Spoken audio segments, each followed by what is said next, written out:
अर्चनीय वंदनीय संत समाज, सम्माननीय श्रोता बंधुओं एवं श्रद्धा मूर्ति देवियों, मुझे दो बातें कही गई है। एक, कहा गया है कि ज़्यादा कहो आज, और दूसरी बात कही गई है व्यवहारिक कहो। ज़्यादा कहो या कम कहो, मैं ज़्यादा बोलूँ आप ज़्यादा सुने, मैं कम कहूँ आप कम सुने, या कोई भी उपदेशक, ज्ञानी, वक्ता ज़्यादा बोले और ज़्यादा सुने हम लोग, कम बोलें कम सुने, यह महत्वपूर्ण नहीं है। महत्वपूर्ण है कि जो संदेश हमें मिला उसे हम कितना प्रयोग में लाना चाहते हैं क्योंकि वो हमारे लिए लाभप्रद नहीं होगा। जैसे हम कितना खाते हैं यह हमारे लिए महत्वपूर्ण नहीं है, उससे हमको बल नहीं मिलेगा। किससे मिलेगा? हम कितना पचाते हैं। बहुत खा गए तो उससे बल थोड़ी मिलेगा, जितना पचेगा उतने से हमको बल मिलेगा, बहुत खाने से नहीं मिलेगा। ऐसे ही हम कितना पढ़ते हैं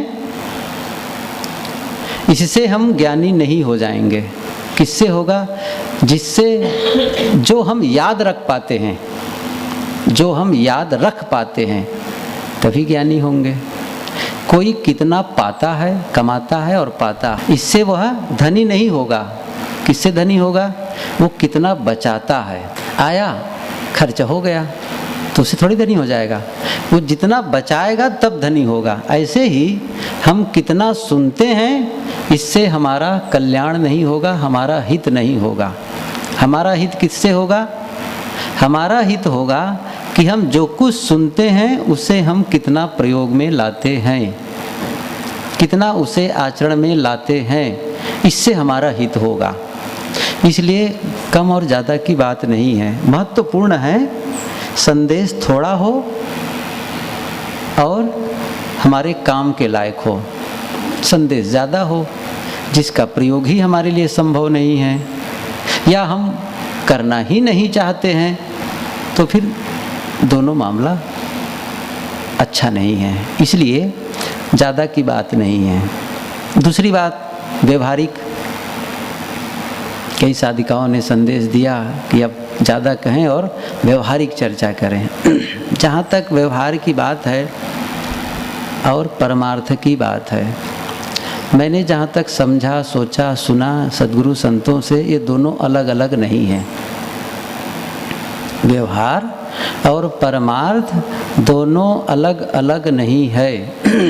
वो उसी प्रकार से हैं जैसे सिक्के के दो पहलू। एक सिक्का हो तो दोनों पहलू उसमें मौजूद होना चाहिए, तभी सिक्का पूर्ण होता है। किसी का महत्व ज़्यादा, किसी का महत्व कम, ये नहीं होता है।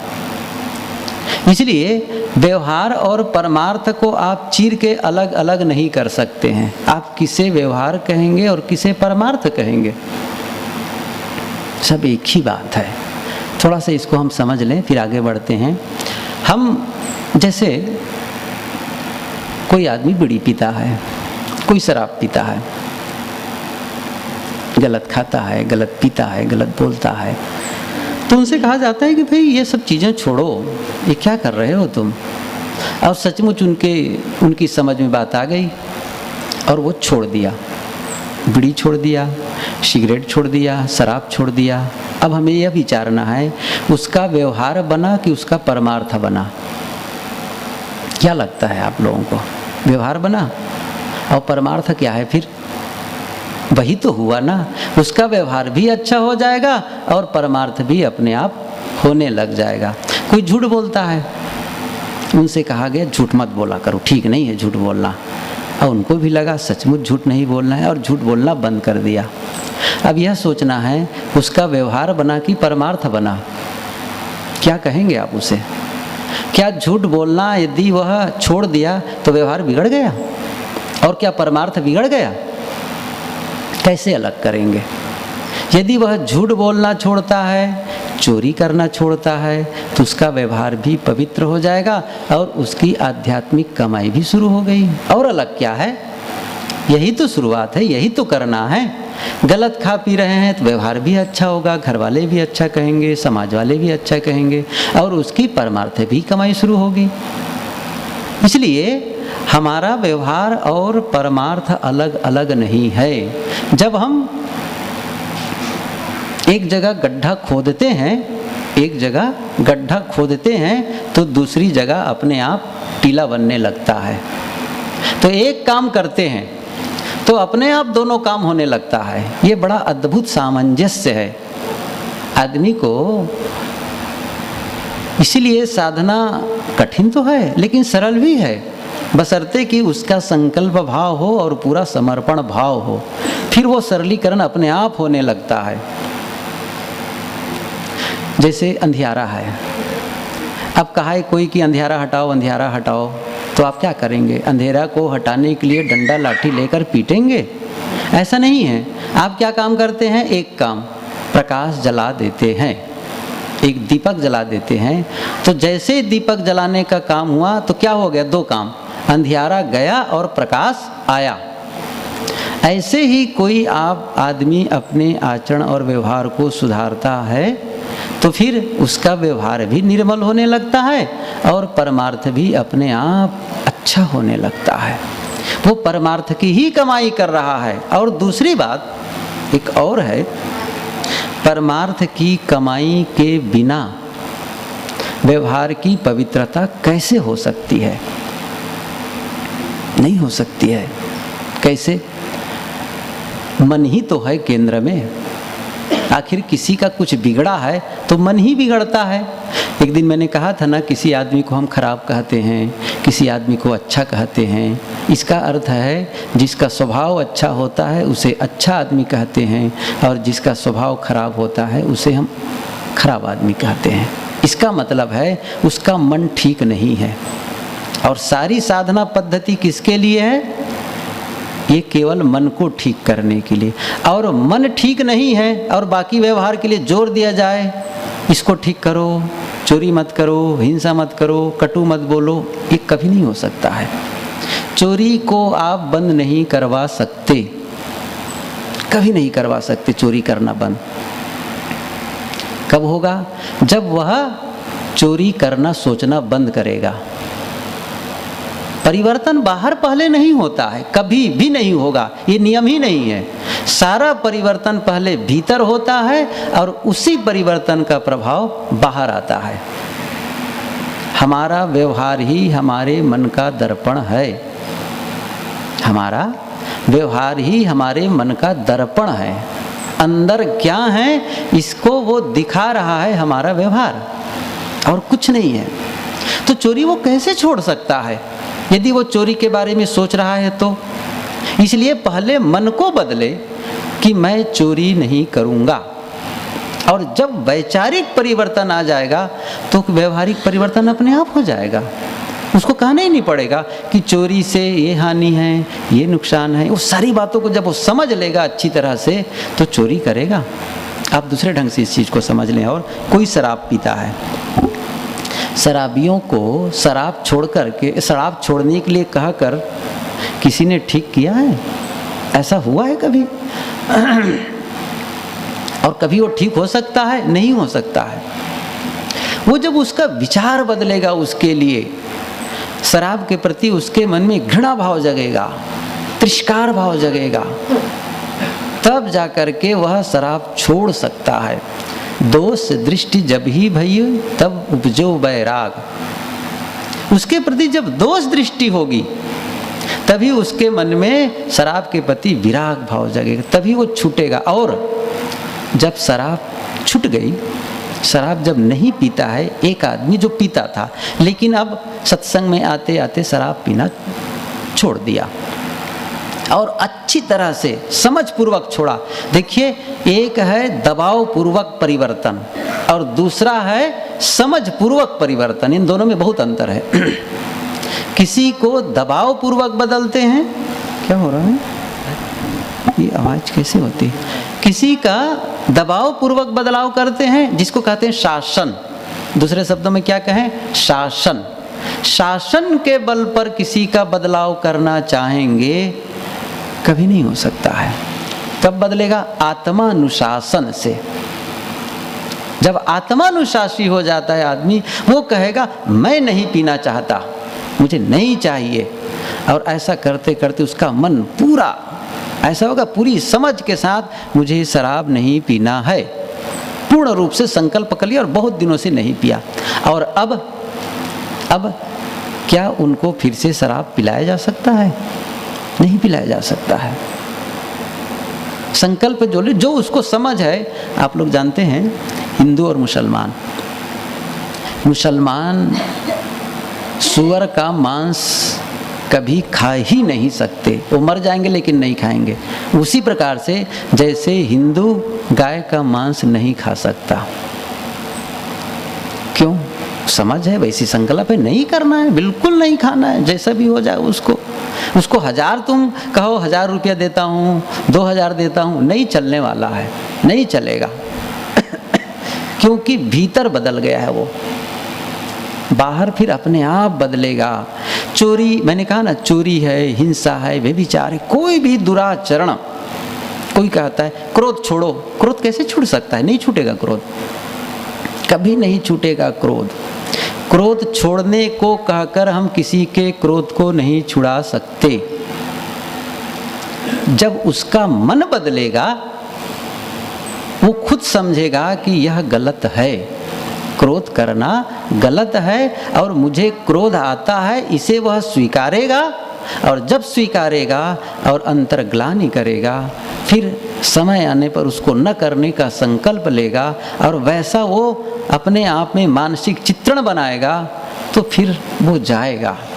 उसका एक सिस्टम है। तो परिवर्तन कहाँ करना पड़ा? मन में। सही देखा जाए, क्रोध कहाँ आता है? हाथ में आता है, आँख में आता है, पैर में आता है, सिर के बालों में आता है। क्रोध कहाँ आता है?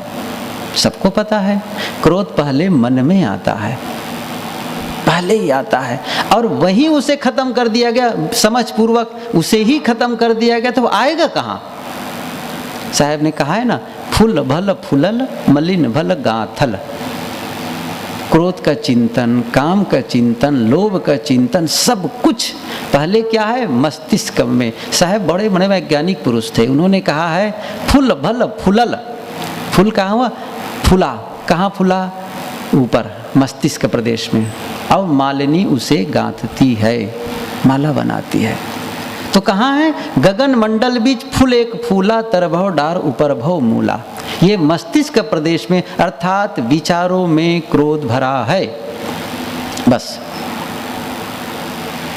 विचारों में क्रोध भरा है। क्रोध आएगा ही, उसे कैसे दबाया जा सकता है? और यदि कहीं दबा भी लिए ना किसी कारणवश, तो जानते हैं वही दबा हुआ क्रोध जिसे कह नहीं पा रहे हैं, वो द्वेष के रूप में निकलेगा। फिर ये बड़ा अद्भुत है, वो द्वेष बनेगा भीतर भीतर। और वो द्वेष यदि नहीं निकल पाया, तो फिर वो शरीर में विस्फोट करेगा, किसी अंग में दर्द शुरू कर देगा, कहीं पर फोड़ा कर देगा, कहीं पर कुछ कर देगा। उसको निकलना है, क्योंकि शक्ति को आप, जिसे आप छुपा के रख रहे हैं, मैं एक दिन शायद यहाँ कहा था, जितना आप दोष को छिपाते हैं इतना ही उसको पनपाते हैं, उसका विकास करते हैं। जितना आप दबाते हैं उतना ही वो, समझ लो, उसकी वृद्धि हो रही है। सबसे बढ़िया है उसे निकाल दो, खत्म कर दो। इसलिए यदि हम मन को ठीक करते हैं तो फिर सब ठीक होता है। झगड़ा होता है आपस में, चाहे वो सास बहू का झगड़ा हो, पति पत्नी का झगड़ा हो, भाई भाई का झगड़ा हो, कहीं का झगड़ा हो। झगड़ा पहले कहाँ आता है? सब लोग समझ रहे हैं, मन में आता है। साहब ने कहा है, संतो घर में झगड़ा भारी, रात दिवस मिली उठ उठ लागे, 5 ढोटा एक नारी। वो घर कौन सा कहा है? वही इस शरीर रूपी घर में, हृदय रूपी घर में झगड़ा मचा है। जो अंदर झगड़ता है, जिसके मन में झगड़ा है, वही तो बाहर झगड़ा करेगा। झगड़ा कब करेगा? मन में है झगड़ा, लेकिन जैसे थोड़ी सी प्रतिकूलता आई, थोड़ा सा दबाव आया तो झगड़ा मन का बाहर हो गया, ओवरफ्लो हो गया और कुछ नहीं है। क्या था? बाहर क्या आया? जो भीतर था। जैसे प्रतिकूल परिस्थिति आई वैसे ही वो जो है वो निकलने लगा। कैसे? जैसे पक्का आम ले लें, पक्का आम, और पक्का आम को आप दबाइए जोर से तो क्या निकलेगा वहाँ से? मीठा रस तो निकलेगा। और नींबू को आप दबाइए तो क्या निकलेगा? खट्टा। क्यों? क्योंकि आम में मिठास है और नींबू में खटास है। अन्य गन्ना को दबाया जाए, जैसे उसको कोल्हू में दबाते हैं तो क्या निकलता है? रस निकलता है, वही निकलेगा ना उसमें। इसी प्रकार जब हमारे ऊपर दबाव आता है प्राणी और पदार्थों और प्रतिकूलताओं का, तब हमारा जो असली रूप है वो बाहर प्रकट हो जाता है। इसलिए बाहर यदि मधुर संबंध बनाना चाहते हैं तो सबसे पहले आप भीतर से मधुर हो जाएं। बाहर अंदर कड़वाहट है, अंदर कड़वाहट है, बाहर मिठास कहाँ से संभव है? कभी नहीं है। साहब ने जो कहा है, जो रहे करवा सो निकरे टोटी। कितना सरल उदाहरण देते हैं साहब। जो रहे करवा सो निकरे टोटी। करवा मतलब टोटीदार घड़ा, घड़ा में जो रहेगा वो बाहर आएगा। हमारे अंतःकरण में यदि झगड़ा है तो झगड़ा होगा ही। अब कहो झगड़ा मत करो, झगड़ा मत करो, वो क्यों नहीं करेगा झगड़ा? क्योंकि अंदर झगड़ा है, करना ही उसको है। चोरी मत करो, चोरी गलत है करना, हजार समझाओ कुछ नहीं फर्क पड़ने वाला है। इसलिए चोरी को मत रोको, क्रोध करने के लिए मत कहो कि रोक दो, व्यभिचार को मत रोको। किसको रोको? पहले मन को। जहां से पैदा हो रहा है उसी बीज को अध्यात्म का सबसे बड़ा काम है। वह प्रहार कहाँ करता है? वो प्रहार करता है अनाचार की जो जड़ है उसे वो खोदता है। जो अनाचार के लिए जिम्मेदार है, जहां से सारे विकारों का उत्सर्जन हो रहा है, उसी विकार को खोद के निकाल देता है। बस वो कारण ही खत्म करता है, वो बिल्कुल खत्म कर दो। इसलिए हमें भीतर को शुद्ध करना है। झगड़े के बारे में सोचो ही मत। इस पर मुझे वो सूत्र याद आता है, कई बार, हर बार प्रायः कहता हूँ, यहाँ भी कहता हूँ, कई बार कहा हूँ, जो नहीं चाहिए उसके बारे में सोचना बंद कर दो। क्या कहा? जो नहीं चाहिए उसके बारे में सोचना बंद कर दो। मत सोचो, बिल्कुल न सोचो जो नहीं चाहिए। आपको जो चाहिए उसी के बारे में सोचो। प्रश्न होता है कि उदाहरण से सही समझाएं। मुझे इसे पूछा गया था, एक लड़की ने पूछा तो उनको मैं वही कहा था, तुम ये चाहो, तुम स्वस्थ रहना चाहती हो कि बीमार पड़ना चाहती हो? उन्होंने कहा मैं स्वस्थ रहना चाहती हूँ। तो बीमारी के बारे में मत सोचो, बिल्कुल सीधी सी बात है। तुम आपस में प्रेम से रहना चाहती हो कि झगड़ के रहना चाहती हो? हम प्रेम से रहना चाहती हैं, तो फिर झगड़ा मत सोचो। झगड़ा नहीं चाहती ना, सोचो ही मत झगड़ा के बारे में। आज ही मैं एक सूत्र अपनी डायरी में लिखा था, उसको आप पढ़ लिया। उसमें बहुत अच्छी बात लिखी थी, यदि हम मुश्किल नहीं चाहते, यदि हम मुश्किल नहीं चाहते हैं तो उसका पता ही क्यों पूछना? यदि हम, साफ नहीं आ रहा है, भूल गया फिर से, कि यदि हम मुश्किल को नहीं चाहते हैं, यदि हम परेशानी नहीं चाहते हैं तो फिर उसका पता ही क्यों पूछना? जैसे मुझे यहाँ से भानपुरी नहीं जाना है तो मैं भानपुरी का पता क्यों पूछूंगा? मुझे जहाँ जाना है वहाँ का पता पूछूं, उसी के बारे में सोचूं। मुझे जाना है परसुली और मैं पूछ रहा हूँ भानपुरी के बारे में, तो फिर क्या होगा? गलत है ना? तो हम जाना कहाँ चाहते हैं, बस सोचें उसी के बारे में। पास होना चाहती हो कि फेल होना चाहती हो? तो क्या पास होना चाहती हो तो फेल के बारे में मत सोचो। कितना % चाहती हो कि 90, तो फिर 70% के बारे में मत सोचो। बड़ा सीधा सा गणित है ये। यदि ये कर सकें, यदि भीतर ये बदलाव ला सकें, देखिए नियम सब जगह काम करता है। मानसिक नियम को यदि हम नहीं समझेंगे और उसको अपने जीवन में लागू नहीं करेंगे तो कभी भी परिवर्तन नहीं आ सकता है। और इसीलिए लंबा समय बीत जाता है, जीवन में परिवर्तन नहीं आता है। यदि जो विचारों के ढांचे को नहीं बदल सकता, वह अपने जीवन के ढांचे को भी नहीं बदल सकता, ये तय है। इसलिए आप सोचते ही गलत हैं, हम सोचते ही गलत हैं, इसलिए सोचना ही ठीक कर ले जाएं, बस जीवन पर अपने आप ठीक होने लग जाएगा। तब नहीं कहना पड़ेगा पति पत्नी को प्रेम से रहो, प्रेम से ही रहेंगे ना, क्योंकि झगड़ा सोचेंगे ही नहीं, एक दूसरे के हित के लिए ही सोचना है। पत्नी यदि पति के लिए अहित सोच रही है, उनके बारे में गलत सोच रही है और अवसर के ताक में रहेगी कि कब इन्हें मैं जो है वो कह दूं, वो कहना अच्छा फिर उसके बारे में, ये पक्का है। और पति उसी प्रकार सोच रहे हो पत्नी के लिए गलत गलत संदेह। आखिर गुरुजी कहते हैं ना, संदेह कहाँ आता है, मन में ही तो आया ना, बस वही गलत सोचना शुरू कर दिए, वो गलत हैं, वो गलत हैं, बार बार सोच रहे हैं, तो आप फिर उनको गलत साबित कर ही देंगे और यही संघर्ष शुरू हो जाएगा। अलग से थोड़ी होता है झगड़ा। कबीर साहब ने जो वैज्ञानिक परिभाषा दी है कि घर में झगड़ा है इसलिए बाहर झगड़ा है, बाहर के झगड़े को समाप्त करने के लिए घर के झगड़े को समाप्त करो, ये सच है। व्यवहारिक चर्चा में हम सब कहते भी हैं कि सबको प्रेम से रहना चाहिए, बिल्कुल ठीक बात है, लेकिन प्रेम पैदा करे से करें, भीतर में ही तो आएगा वो। आपके हमारे मन में घृणा है, द्वेष है, तो प्रेम पैदा कैसे हो सकता है? हम उनको देख करके प्रसन्न होते हैं, अच्छा लगता है, हमारे घर के सारे सदस्य, झगड़ा का कोई चांस नहीं है। अब घर वाले को देख करके हमारा मन जलने लगता है, नाराज होते हैं, भीतर भीतर क्रुद्ध होते हैं, अब बस गड़बड़ शुरू हो जाएगा वो। इसलिए हमें भीतर परिवर्तन करना बहुत जरूरी है। पति और पत्नी का बड़ा मधुर संबंध होता है, ये आरंभिक है, गृहस्थी के लिए यह प्रारंभिक है, प्रारंभिक प्रथम शुरुआत कहना चाहिए। गृहस्थी से ही, पति और पत्नी के संबंध से ही गृहस्थी की शुरुआत होती है। और दोनों में परस्पर जब प्रेम होता है, क्या चाहिए दोनों के लिए?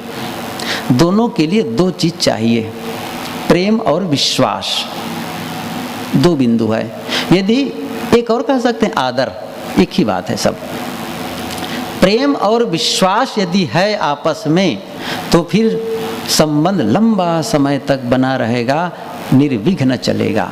एक दूसरे के प्रति प्रेम होता है, विश्वास होता है, तो संबंध बहुत अच्छा लगता है, फिर बहुत बढ़िया। वो कैसे हैं आप लोग जानते हैं, ईंट जोड़ते हैं मकान बनाने के लिए, और ईंट पर ईंट रखते हैं, लेकिन उसके बीच में क्या रखते हैं? सीमेंट का गिलावा, जिसे गारा कहते हैं।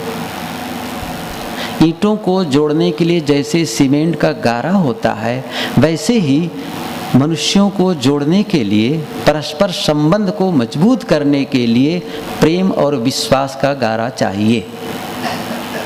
परस्पर के लिए यदि प्रेम नहीं है, विश्वास नहीं है एक दूसरे के प्रति,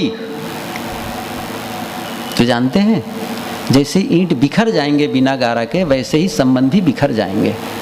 जब तक दोनों का प्रेम है, पति और पत्नी का, तो बहुत बढ़िया रहेगा दोनों का। प्रेम खत्म हो रहा है, ये कैसे पता चलेगा? आप लोग बताएं। जैसे लगता है कि अब लग रहा है कि पहले सरीखे प्रेम नहीं है, ये कैसे पता चलता है? आप लोग जानते होंगे, लेकिन मैं भी थोड़ा से पढ़ा हूँ इसलिए बताता हूँ। वो क्या है? उसकी शुरुआती बिंदु आप लोग जानते होंगे।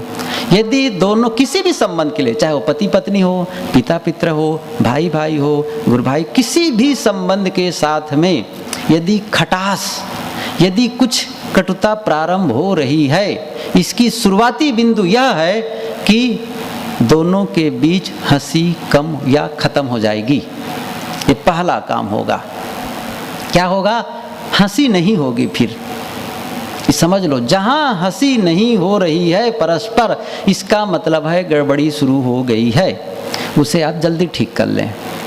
जब बढ़िया संबंध रहता है ना आपस का, तो हंस हंस कर बात करते हैं, ख्याल है ना, और उनकी बात खत्म ही नहीं होती है। पति और पत्नी बात खत्म नहीं, वो कितनी बातें करेंगे लेकिन वो खत्म नहीं होने वाला, और हंस हंस कर बात करेंगे। और जहां फर्क पड़ा किसी बात को लेकर के, तो देवी जी उधर मुंह फुलाएगी और देवता साहब उधर मुंह फुलाएंगे, बात नहीं होगी, हंसी तो बहुत दूर चली जाएगी। ऐसी पिता पुत्र की बात है, यही भाई भाई की बात है। यदि जिस परिवार में आपस में बैठ करके हंस हंस कर बात कर रहे हैं, इसका मतलब परस्पर प्रेम है, विश्वास है। हम लोगों के बीच में किसी के साथ में हंसी नहीं हो रही है, तब समझ लो मामला गड़बड़ है, बिल्कुल बिल्कुल गड़बड़ है। और फिर उसके साथ रहना अच्छा लगता है, जिनके साथ हम हंस हंस कर बात कर सकते हैं, जिनसे बात करने में हमें कोई वो नहीं लगता है, कठिनाई नहीं होती है, उनके साथ लंबा समय तक रहो, कोई दिक्कत नहीं है।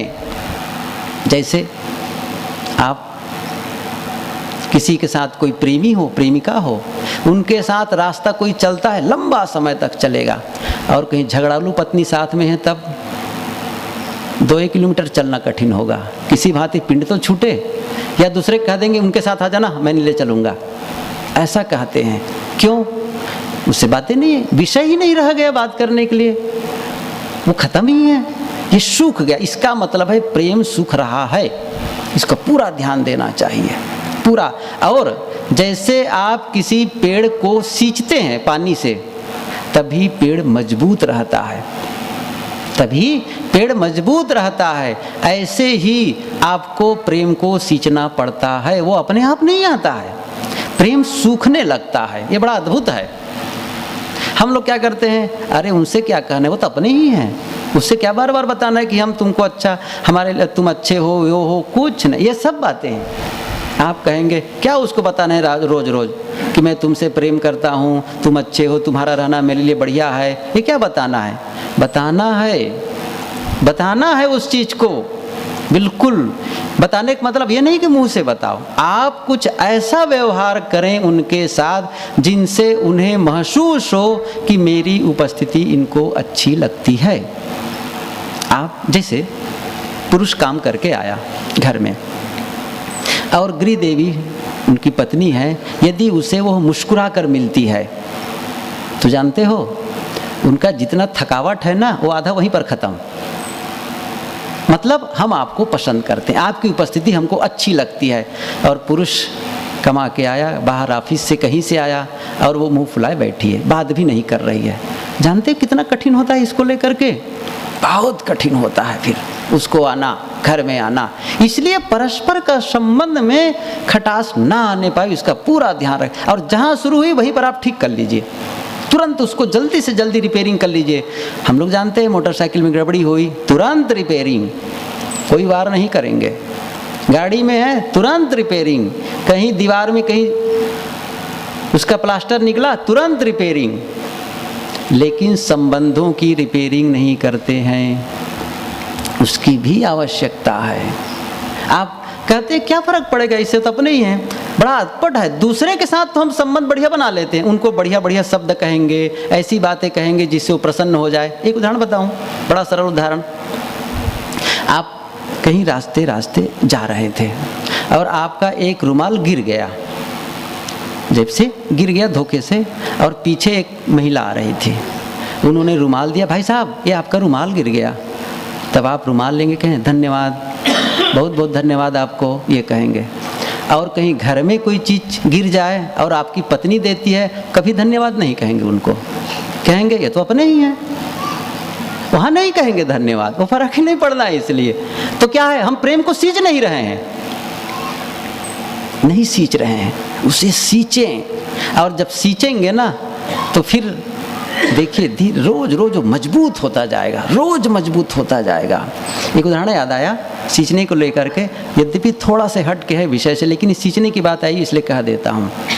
समाधान का हम हिस्सा बनते हैं ना, जैसे कि मैं कहा ना, वो समस्या है, आपस में प्रेम करना होना समस्या है, और समाधान है प्रेम का होना।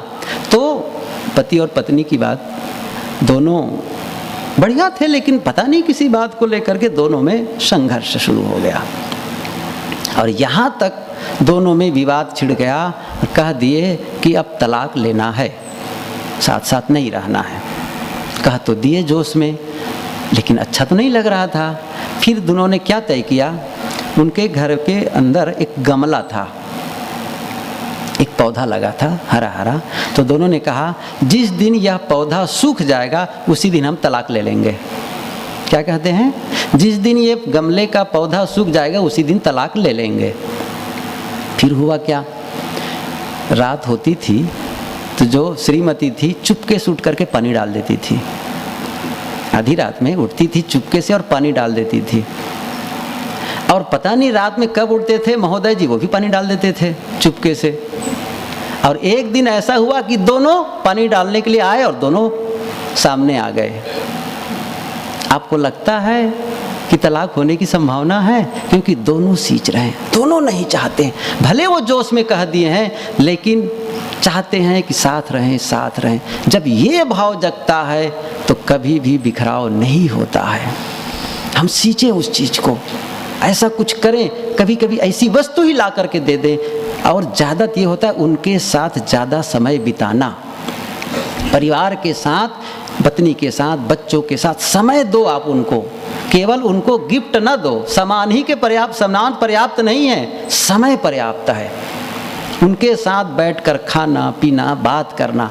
एक बात याद आ गई, एक लड़का था छोटा सा, एक दिन आया उनके पिता, तो उन्होंने पूछा पापा आप कितना कमाते हैं पूरे दिन में? तो उन्होंने कहा तुम्हें क्या मतलब है? नहीं नहीं मैं चाहता हूँ थोड़ा से। बहुत दिनों बाद तो पिता से मिले तो कहा कि अच्छा बताइए कितने घंटे, 1 घंटे में कितना कमाते हैं बताइए। अरे चुप, उनसे तो कि मैं क्या मतलब है, बताइए ना पापा। वो जिद किया, बहुत कहा वहाँ। तो फिर कहा कि मैं प्रति घंटे 100 रुपये कमाता हूँ। एक उदाहरण है, 100 रुपये कमाता हूँ। अच्छा, तो उन्होंने कहा पापा ऐसा है मुझे 50 रुपये आप दे दीजिए। कहा 50 रुपये? और कहा कि क्या होगा 50 रुपये? नहीं देना है, चलो भगो यहाँ से।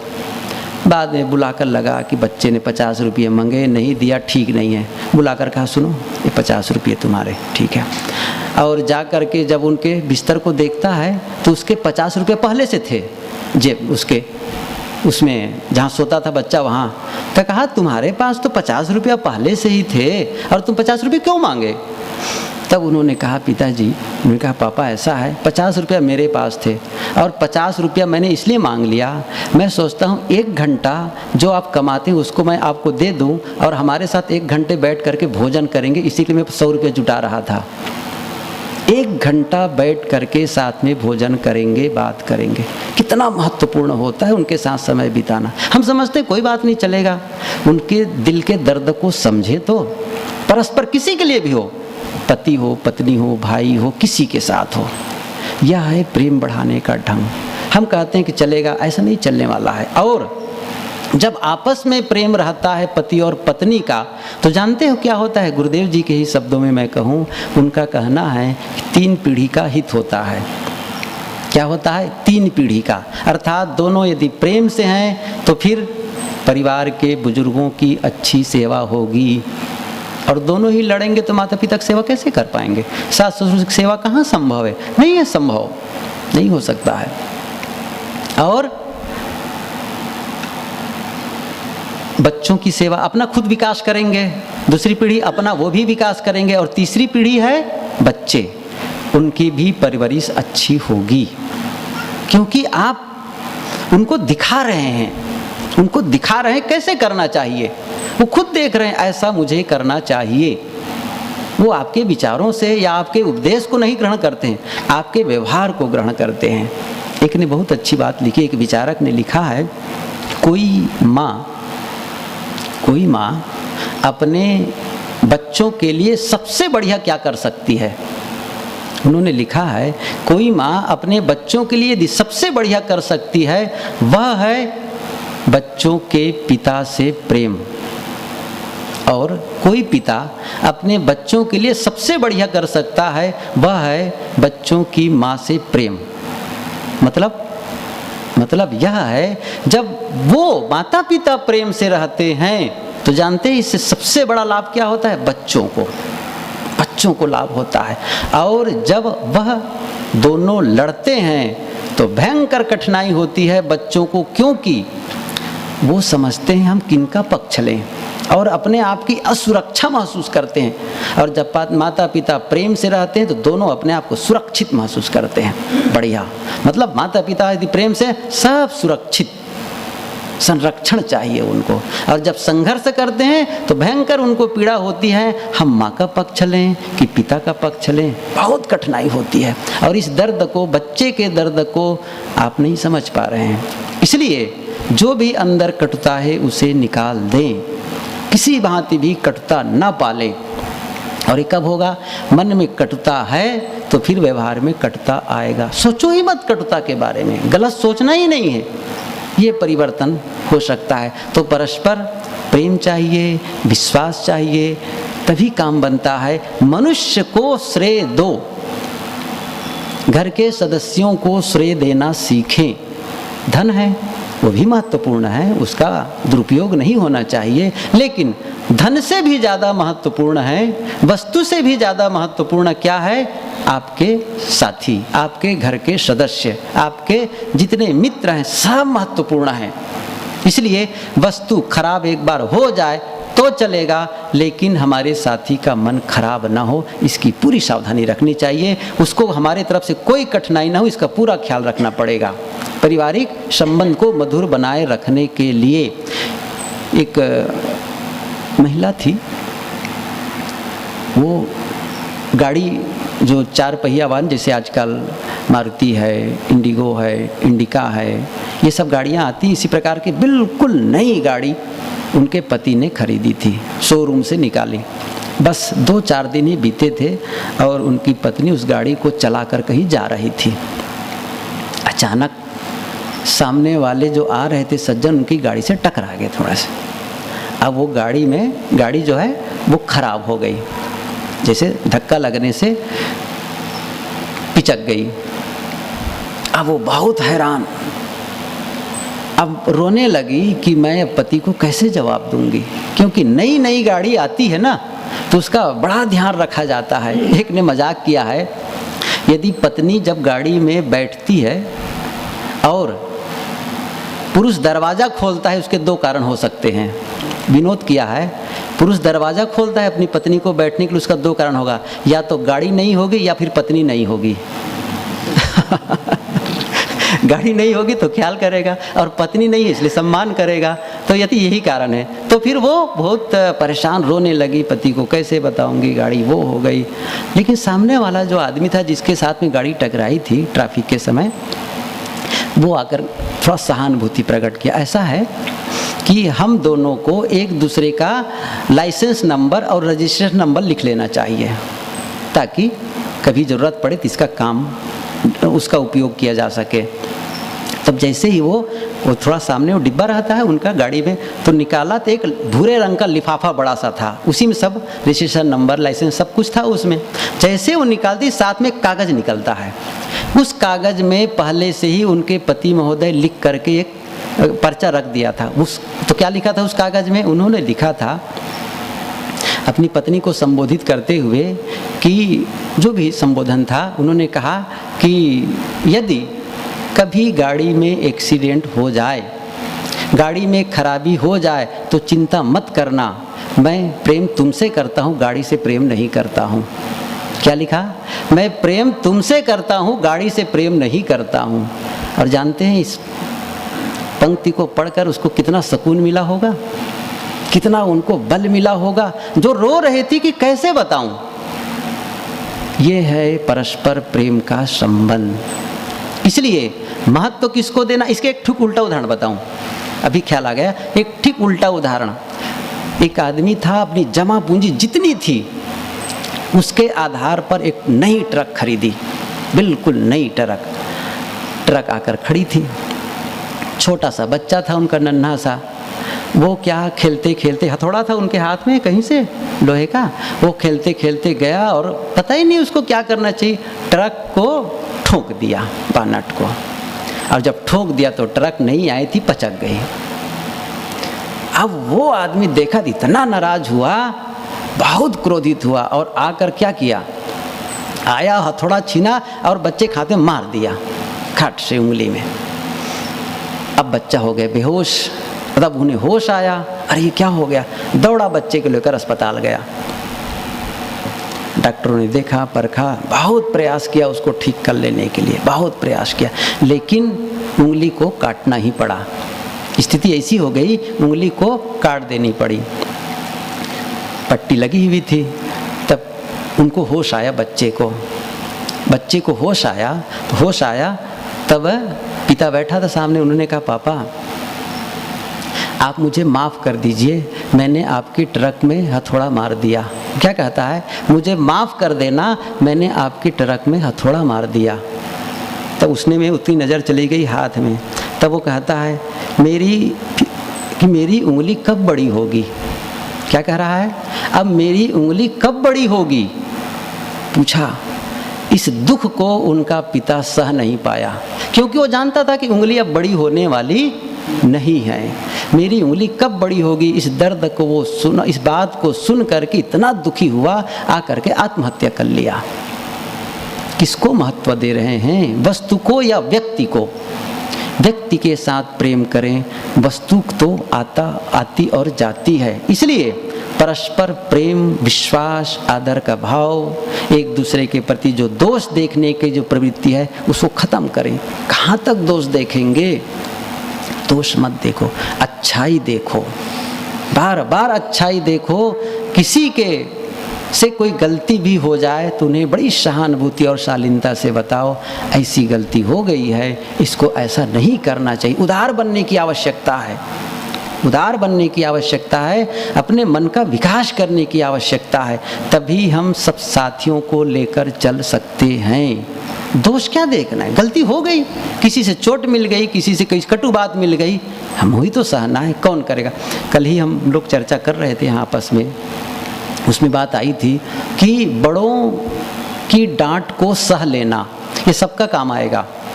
बड़ों की डांट को सह लेना और छोटों की गलती को माफ़ कर देना, यह सकारात्मक सिद्धांत है। यह जो सोच है यही सकारात्मक सिद्धांत है। बड़ों ने हमको डांट दी, हमें चुपचाप सह लेना चाहिए, जवाब नहीं देना चाहिए। हाँ, जब कभी उपयुक्त अवसर आए तो निवेदन किया जा सकता है। वैसे वो खुद समझेंगे आगे चल करके, जरूर हमारी कोई गलती रही होगी, या फिर वो नहीं समझेंगे तो समझ जाएंगे। और छोटों से गलती हो गई, आप उसके प्रति प्रहार करने लगे, ये ठीक नहीं है। आप माफ़ करना सीखें।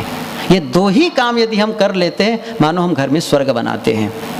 किसी से गलती हो जाए तो हम क्या करें, एक आता है, हम ज़्यादातर लोगों की गलतियों के बारे में सोचते हैं कि उनकी अच्छाई के बारे में सोचते हैं। हमारा मन किसके बारे में सोचता है, परिवार के सदस्य हैं और भी मित्र हैं, उनकी गलतियों के बारे में ज़्यादा सोचते हैं कि उनकी अच्छाई के बारे में। हमें क्या करना चाहिए, उनकी अच्छाइयों को सोचें, गलतियों को ना सोचें। और गलती हो गई तो एक काम करें, क्या करें, उसे अकेले में बुला के बताएं। कभी भी किसी साथी से गलती हो गई, उसे अकेले में बुला के कहें। और कहीं अच्छा है, उसमें अच्छाई हो गई है तो उसे आप क्या करें, माइक लगा के कहें। क्या कहें, अर्थात सबको बताएं। बिल्कुल, इसमें कोई दो राय नहीं। सब कोई अपने को अच्छा होना सुनना चाहते हैं। सब आदमी, हर आदमी अपने प्रशंसा के भूखे हैं, ये जान लीजिए आप। किसी को पसंद नहीं है कि उनके सामने खड़े होकर आलोचना करो, किसी को पसंद नहीं। वीतराग की बात अलग है, लेकिन सामान्य मन की स्थिति है हमें लोग अच्छा कहें। हर आदमी की, चाहे वो साधु हो, संत हो, कोई भी हो। मैंने कहा ना, वीतराग की बात अलग है। बाकी सामान्य लोगों की ये दशा है, हम चाहते हैं कि हमारी लोग प्रशंसा करें। ये स्वाभाविक मन की ये स्थिति है, हर मन की स्थिति है। अब उसकी आप आक्रमण कर रहे हैं, शैली, उसको आप प्रहार कर रहे हैं गलती पर लेकर के, वो बहुत दुखी होता है। इसलिए ऐसा ना करें। गलती हो गई धीरे से कह दे, अच्छाई हो गई तो भले कह दो। एक उदाहरण दूं और उसके बाद समाप्त करूं, समय हो गया है। दो मित्र थे, रेगिस्तान जा रहे थे। रेगिस्तान में उनकी यात्रा थी। तो फिर रेगिस्तान तो नहीं, बालू समझ लो यात्रा थी, उसमें एक रेगिस्तान ही सामने पड़ा थोड़ी कुछ दूरी के लिए। तो दोनों मित्र जा रहे थे, न जाने दोनों में कौन सा विवाद छिड़ गया। एक मित्र दूसरे को थप्पड़ मार दिया। क्या किया, मार दिया थप्पड़। तो जिसको थप्पड़ पड़ी वो क्या किया, उनको अच्छा तो नहीं लगा, बहुत दुखी हुआ, लेकिन बैठा और बालू में लिखा ऐसी उंगली से बालू में लिखा, मेरे सबसे अच्छे दोस्त ने मुझे आज थप्पड़ मारा। क्या लिखा? मेरे सबसे अच्छे दोस्त ने आज मुझे थप्पड़ मार दिया। दोनों फिर आगे चले, अब दो ही तो थे वहाँ पर, फिर दोनों साथ साथ चले। कुछ दूर गए तो एक झील मिली, पानी, बढ़िया पानी भरा हुआ था, तो दोनों नहाने उतर गए। और नहाते नहाते कुछ ऐसा हुआ, जिसको थप्पड़ लगी थी वो डूबने लगा, पानी में डूबने लगा। इतने में जो थप्पड़ मारा था वो तो वही था, वो अपने जान को खेल करके उसको बचा लिया, बाहर निकाल लिया। तो फिर वो बाहर आया, तब क्या किया? अब पत्थर में लिखता है, पत्थर में क्या लिखता है? मेरे सबसे अच्छे दोस्त ने आज मुझे डूबते हुए से बचाया है, मेरे प्राणों को बचाया है। तब उसके मित्र ने पूछा, जब मैं थप्पड़ मारा तो तुम बालू में लिखे थे, और आज जब बचा दिया हूँ तब तुम पत्थर में लिख रहे हो, और वो भी गड्ढा करके, मतलब खोद करके लिख रहे हो। उन्होंने कहा, जब कोई अपनों से चोट लगे, अपनों से कष्ट आए, उसे बालू में लिख दो। बालू में लिखना मतलब जल्दी भूल जाना। और जब अपनों से हमारा हित हो तो फिर उसे क्या लिखना है? पत्थर पे लिखना है। अर्थात याद किसका रखना है? बिल्कुल साफ है संदेश यह है, हमसे, हमारे लिए किसी ने गलत व्यवहार किया है, उसको जल्दी से जल्दी भूल जाए। और किसी ने हमारे साथ अच्छा व्यवहार किया है, हमारे हित में काम किया है, तो हमें उसे कभी नहीं भूलना है और सबके बीच कहना है। ये है परस्पर प्रेम को मजबूत बनाने के कुछ सूत्र, मैंने आप लोगों के बीच कही। अब बात चली थी व्यवहारिक भी हो, तो मैंने कहा कि भाई कुछ यह भी हो, कुछ वह भी हो। और कुल मिलाकर यदि हम देखें, ये सारी बातें व्यवहारिक भी हैं, आध्यात्मिक भी हैं। हम दोनों को सर्वथा अलग अलग नहीं कर सकते। जो सचमुच आपस में प्रेम से रहते हैं, आखिर वही तो व्यवहार की ऊंचाई में उठेगा। यदि सुबह सुबह कुछ लोग ध्यान में आते हैं, सुबह उठे और पत्नी से संघर्ष हो गई, उसके बाद कह रहे हैं मैं आश्रम में ध्यान में जा रहा हूँ, आ गए, बैठ गए, ध्यान लगेगा? कैसा लगता है? कुछ लगता है? सारी बातें याद आती रहेगी वहीं की, और हर बार उनको कहेंगे उसने ऐसी गलती की, उसने वैसी गलती। वो पूरे ध्यान पीरियड में लड़ते ही रहेंगे, चाहे वो पिता पुत्र के साथ हुआ हो, किसी के साथ हुआ हो। हम ही लोग इतने लोग बैठते हैं, इसी में किसी के साथ में खटपट हो जाए, किसी बात को लेकर के सुबह उठे, उसके बाद रीढ़ तान के बैठे हैं। बैठे रहो, कोई मना तो करेगा नहीं, बैठना तो पड़ेगा, नियम है, लेकिन अंदर का द्वंद्व चलता रहेगा। इसलिए ये जरूरी है, दोनों एक दूसरे के पूरक हैं, एक दूसरे के बल देते हैं। हमारा सारा व्यवहार, छोटा सा सूत्र बताऊं, हमारा व्यवहार परमार्थ के लिए समर्पित हो और हमारा परमार्थ व्यवहार के लिए समर्पित हो। ये जरूरी है, क्योंकि जो भी व्यवहार करें इसके परिणाम में हमारा परमार्थ बनना चाहिए। और परमार्थ बनने का मतलब मन की शांति। कोई भी व्यवहार करें इसका फल क्या आना चाहिए? मन की शांति। और मन की शांति का क्या फल है? हमारा व्यवहार पवित्र हो, निर्मल हो। व्यवहार किस काम का है? किस खेत की दवा है वो?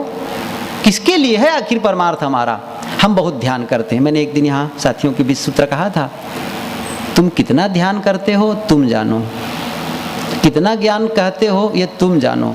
यदि मुझे बता सको तो यह बताओ, तुम सेवा और पवित्र व्यवहार कितना करते हो? महत्वपूर्ण है पवित्र व्यवहार, सेवा और पवित्र व्यवहार। ये ज्ञान महत्वपूर्ण नहीं है, ध्यान महत्वपूर्ण नहीं है, बल्कि ध्यान आवश्यक है, लेकिन उसका प्रतिफल है पवित्र व्यवहार में।